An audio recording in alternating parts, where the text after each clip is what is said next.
Fry প্যানে রান্না করা খাবার আমাদের স্বাস্থ্যের জন্য আসলে কতটুকু উপকারী। আসসালামু আলাইকুম, আমি নিউট্রিশনিস্ট তাসনিমা হক বরাবরের মতো আবার চলে এসেছি আপনাদের সাথে কথা বলতে।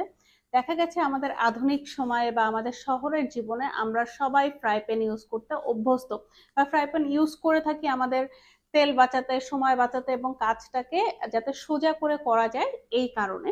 এবং আমরা অনেকাংশেই মনে করি যে ফ্রাই প্যান আমাদের স্বাস্থ্যের জন্য উপকারী। আসলে কি ফ্রাই প্যান আমাদের স্বাস্থ্যের জন্য উপকারী? যদি উপকারী না হয় তাহলে কেন উপকারী না, আজকে আমরা সেটা নিয়ে কথা বলবো।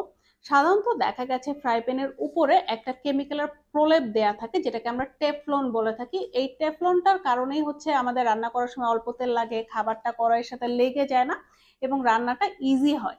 যার কারণেই আমাদের এই আধুনিক সময়ের আমরা সবাই হচ্ছে ননস্টিক যে ফ্রাই প্যানগুলো আছে বা ননস্টিক যে কুকারগুলো আছে এগুলোর দিকে আমরা ঝুঁকে পড়েছি।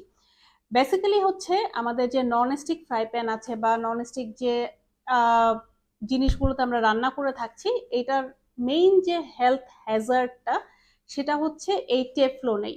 আমরা যদি হচ্ছে ননস্টিক ফ্রাই প্যান যারা ইউজ করি তারা যদি হচ্ছে এমন কোনো খুন্তি ইউজ করি যেটা হচ্ছে লোহার বা হচ্ছে স্টেনলেস স্টিলের বা যে কোনো কিছু যেটাতে হচ্ছে এই টেফলনের যে স্তরটা আছে এই স্তরটাকে ক্ষতিগ্রস্ত করতে পারে, স্ক্র্যাচ ফেলতে পারে, যখনই স্ক্র্যাচ ফেলবে তখনই এটা আমার স্বাস্থ্যের জন্য একদম মারাত্মক ক্ষতিকারক এবং এটা আসলে তখন ইউজ করা কোনোভাবেই সেফ না। কিন্তু আমরা যেটা করি যে এটা ব্যবহার করি এবং দীর্ঘদিন ব্যবহার করি, একটা সময় দেখা যায় এই প্রলেপটা যখন উঠে যায় তখন আমরা এটাকে ফেলে দিয়ে এটাকে রান্নার হচ্ছে একটা পাত্র হিসাবে ব্যবহার করি, কিন্তু এটা স্বাস্থ্যের জন্য খুবই ক্ষতিকারক।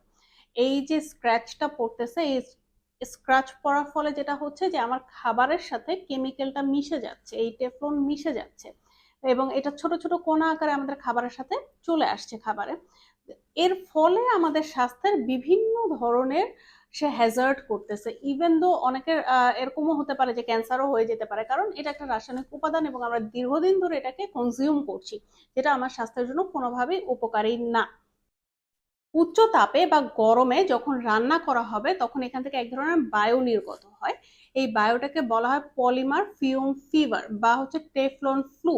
এটার যে উপসর্গগুলো আছে, জ্বর হতে পারে, গায়ে ব্যথা হতে পারে, মাথা ব্যথা হতে পারে, পেট খারাপ হতে পারে, এইসব উপসর্গ হতে পারে। বললো সেটাকে ব্যবহার করে যাও, এটা ব্যবহার করা যাবে না, এটা আমাদের স্বাস্থ্যের জন্য ক্ষতিকারক। এই যে টেফলনটা আছে এটা বেসিক্যালি আমাদের স্বাস্থ্যের জন্য কোনোভাবেই হেলদি না। সবচেয়ে বেটার হচ্ছে আপনারা যদি ননস্টিক ফ্রাই প্যান বা ননস্টিক কুকার ইউজ করতে চান, সেক্ষেত্রে আপনার রান্নার যে খুন্তিটা আছে এটা হতে হবে আপনার সিলিকনের অথবা এটা প্লাস্টিকের, যাতে করে হচ্ছে এখানে স্ক্র্যাচ না পড়ে। আমরা দেখা যায় যে ম্যাক্সিমাম ক্ষেত্রে এই ননস্টিক যখন ইউজ করি তখন এখানে আমরা স্টেনলেস স্টিলের বা হচ্ছে রেগুলার যে খুন্তিগুলো থাকে সেটা দিয়ে আমরা রান্না করি বা স্টিলের চামচ দিয়ে নাড়তে থাকি, এতে করে আসলে স্ক্র্যাচ পড়ে যায়। অনেকে আবার কাঠের ইউজ করেন, কাঠেরটাও কিন্তু বেশ হচ্ছে শক্ত থাকে, এর কারণে অনেক সময় স্ক্র্যাচ পড়তে পারে। তাই সাবধানতা অবলম্বন করেই আপনাকে স্টেনলেস স্টিলের যেগুলো আছে এগুলো বাদ দিয়ে প্লাস্টিক, সিলিকন যে কোনো কিছুর একটা দিয়ে নেড়ে রান্না করতে পারেন। সবচেয়ে বেটার হচ্ছে আগে যেগুলো দিয়ে আমরা আসলে রান্না করতাম, আমাদের নানি দাদিমা খালারা যেগুলো দিয়ে রান্না করতো সেটা হচ্ছে যে স্টিলের যেগুলো আছে সেগুলো, তারপর লোহার কড়াই, এগুলো আসলে হেলদি।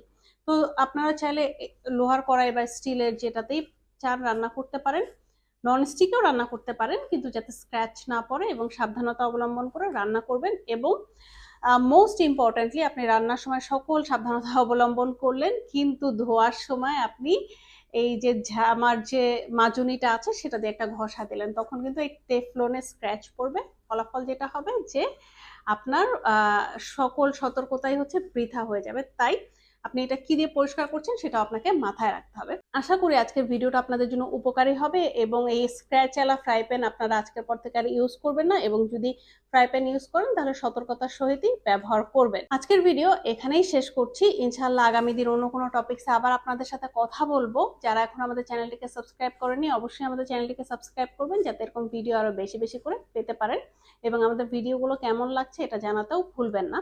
সবাই ভালো থাকবেন, সুস্থ থাকবেন। আল্লাহ হাফেজ।